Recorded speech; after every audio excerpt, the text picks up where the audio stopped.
황교안, 홍준표, 김태호 이렇게 거물급 인사들이 전혀 다른 상황에서 어제 오후에 공천 면접을 봤는데 분위기가 그대로 나오면서 드러났습니다.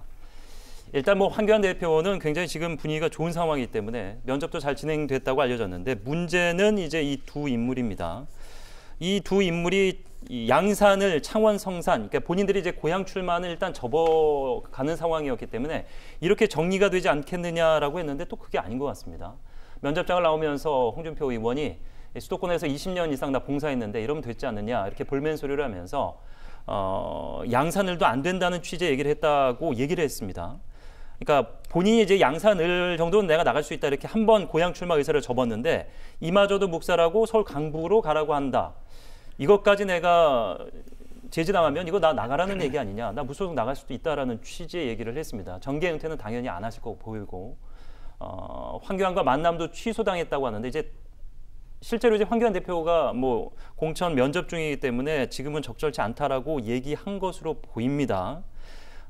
이 만남을 미룬 것이 이제 김용호 공관위원장이 정한 방식대로 그러니까 양산을이나 창원 성산도 안 된다는 판단을 이야기하고 이거대로 밀어붙이기 위함인지 어떻게 생각하세요? 제가 이거 정확히 지금 다 취재를 했는데 예. 이 내부적인 얘기를 다 말씀드려도 괜찮나라는 그런 좀 걱정도 있어요. 한 80%만 그런 그러니까 말씀해 주세요. 예. 지금 강북으로 출마하라는 것도 아니에요.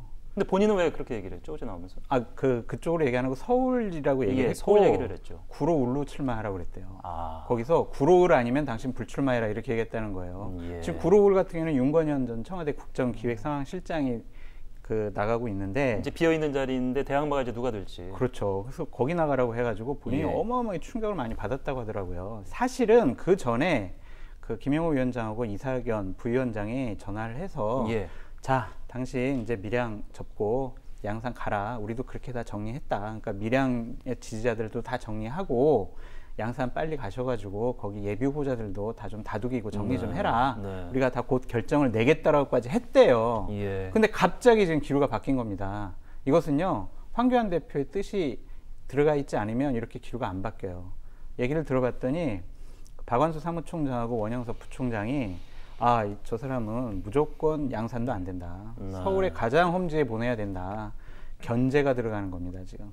다음번에 대선 후보로서의 살아 돌아오면 대선 경쟁을 해야 되는데 그분을 견제하기 위한 하나의 방법으로 이걸 생각하고 있는 것 같다. 예.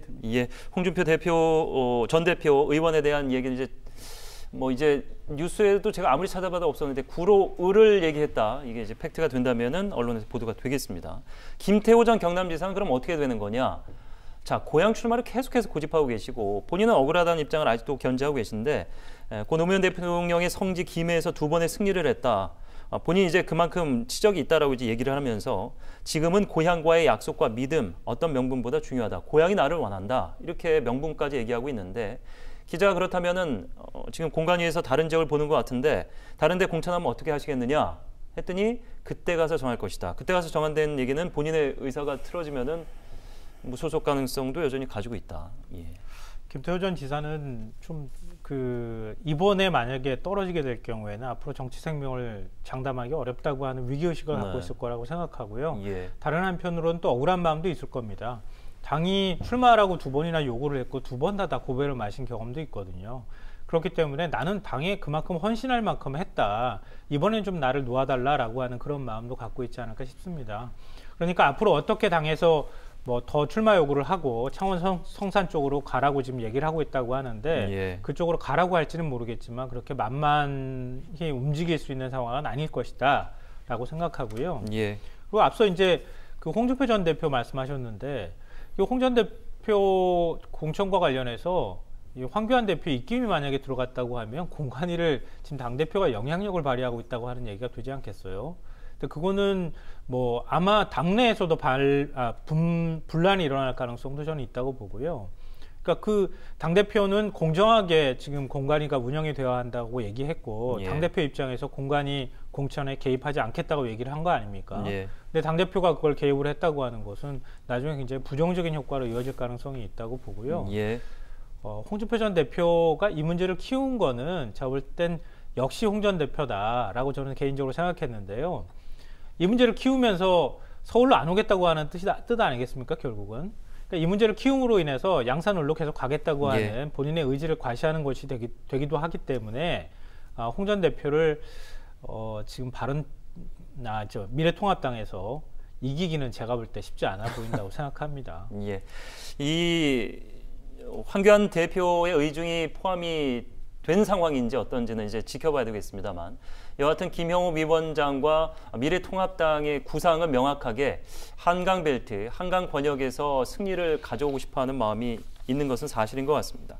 동작을의 나경원 원내대표, 전 원내대표, 그리고 황교안 대표는 뭐 말씀하시는 대로 이제 종로 출마를 선언했고, 홍준표 전 대표가 서울 지역에 올지 안 올지 모르겠습니다만 일단 염두에는 둔 것 같고, 광진을의 오세훈 전 서울시장이 일찌감치 준비를 했던 것으로 알려졌고, 최근에 고민전 전 청와대 대변인과의 대결이 성사가 됐죠.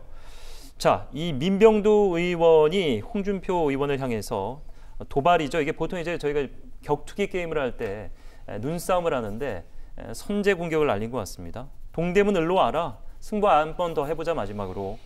당 대표도 하고 대선 후보도 한 분이 뭐가 무서워서 서울 안 오려고 하느냐, 이렇게 딱 꼬집어서 얘기를 했습니다.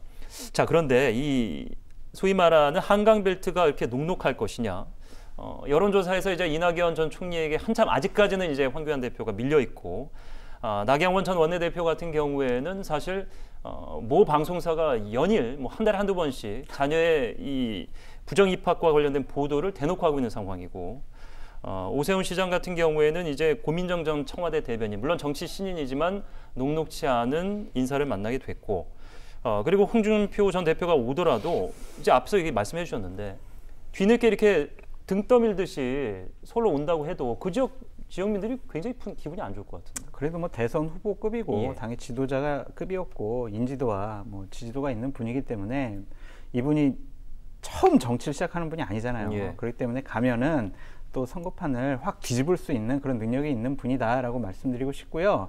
저는 민병두 의원이 아주 좋은 얘기를 하셨는데, 예. 민병두 의원은 본인이 공천 받을 수 있을지 없을지도 먼저 걱정을 해야 될 거라고 생각이 듭니다. 왜냐하면 본인이 미투 때문에 정계 은퇴까지 하겠다고 했던 분이었고, 예. 지금 그 지역에 민주당의 청년위원장이 공천 신청을 했어요.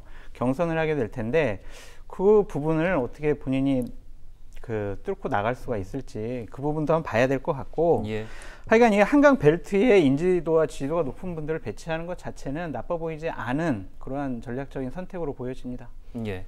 장 수장께서 그 당내 전략통이셨으니까요. 아마 잘 아시겠지만 김영호 공관위원장의 생각이 다 보이는 거예요. 그러니까 수도권, 특히 서울에서 어느 정도까지 의석을 얻을 수만 있다면 이번 선거는 해보나 마나다, 우리가 이길 수 있다, 이렇게 예. 판단하고 있는 겁니다. 예. 왜냐하면 지난번 선거에서 제가 앞서 말씀드렸던 것처럼 한석 차이밖에 안 났다고 했잖아요. 그때 새누리당에게 국민들의 여론이 굉장히 나빴는데도 불구하고 한석 졌어요. 근데 서울에서 몇 석을 졌냐면 23석을 졌어요. 예. 그러니까 민주당이 35석, 당시 새누리당이 12석을 얻었습니다. 여기서 만약에 한 10석이나 조금 더 중진급을 대거 배치해서 서울에 풍향기를 조금만 바꿔준다 그러면 예. 자유한국당이 얼마든지 일당이 될 수 있다라고 판단하는 것이고요. 또 지금 비례형 위성정당인 미래한국당이 있잖아요. 민주당은 사실상 30석을 포기한 것이나 다름이 없거든요. 왜냐하면 준연동형 비례대표제이기 때문에 캡을 씌운 30석을 민주당이 가져갈 가능성은 없습니다. 제가 볼 때. 단 한 석도 아마 못 가져갈 거예요. 예. 근데 지금 미래통합당에서 비례형 위성정당으로 거기에서 한 10석이나 15석을 가져간다고 가정하면 민주당은 이길래야 이길 방법이 없는 겁니다. 그렇기 때문에 민주당에서도 긴장하는 거고, 미래통합당에서는 거꾸로 지금 서울에서 모든 걸 승부를 걸겠다고 하는 그런 전략을 예. 취할 수밖에 없다는 것이죠. 예.